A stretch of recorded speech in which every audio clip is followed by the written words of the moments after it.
এটা ছিল 23 সেপ্টেম্বর, আমার ছেলের জন্মদিন। কিন্তু জন্মদিন সেলিব্রেট করার উপায় নেই, কেন কি সেদিনকে ওর এক্সাম ছিল। এক্সামের দিনগুলো আমি চেষ্টা করি কি সকাল সকাল পুজোটা সেরে নিতে, যাতে ও ঠাকুরের ফুলটা একটু মাথায় ছুঁয়ে যেতে পারে। গতকাল খুব বৃষ্টি হওয়াতে সকাল সকাল আবার নোটিশ এসে পড়ে কি মোবাইলের মধ্যে কি আজকে পরীক্ষা হবে না, পোস্টপন্ড হয়েছে। যাই হোক, দুর্যোগের কারণে এই ডিসিশন নিতে হয়েছে।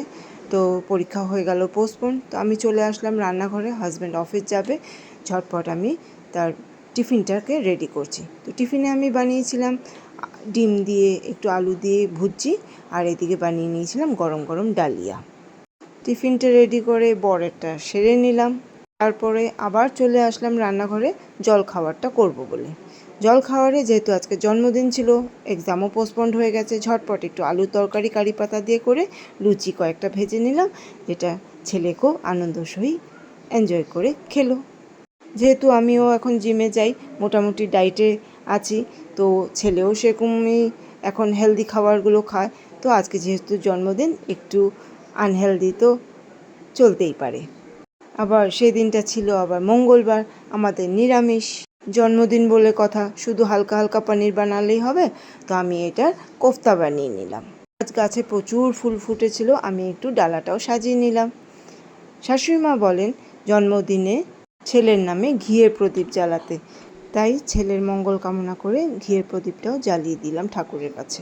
জন্মদিন বলে কথা, যতটা সম্ভব হয়েছে আমি রান্নাবান্না করেছি। তো আজকের মেনুতে ছিল সাদা ভাত, সাথে ঝুরঝুরে আলু ভাজা, ডালের বড়া, কোফতা, শাকও ছিল, আইসক্রিম, কোল্ড ড্রিঙ্কস, 5 রকম ভাজা, পায়েস আর মিষ্টি, সাথে স্যালাডটাও দিয়েছিলাম। আমার ছেলে সব রকম খাবারই বেশ তৃপ্তি করে খায়, সেটা নিরামিষই হোক বা আমিষই হোক, শুধু মাছ দেওয়া চলবে না, মাছটা ও কোনোভাবেই খেতে পারে না। যাই হোক, ওকে আনন্দ দেওয়ার জন্য প্রত্যেক জন্মদিনে কিন্তু আমি এইভাবে ওকে একদম সাজিয়ে গুছিয়ে খেতে দিই, আর ও খুব পছন্দ করে এটা ছোটোর থেকেই। কেন কি ওর জন্মদিনের সময় সব সময় কিন্তু পরীক্ষা থাকে। আমি তো কেক বানাই, তোমরা জানো। এবার ছেলের জন্মদিনের দিন কেক বানাবো না, সেটা কি করে হয়। এদিকে সকালবেলায় পায়েস বানিয়ে ফেলেছিলাম, আর ঝটপট শর্টকাটে একটা কেকও রেডি করে ফেলেছি বিকেলবেলা কাটবে বলে।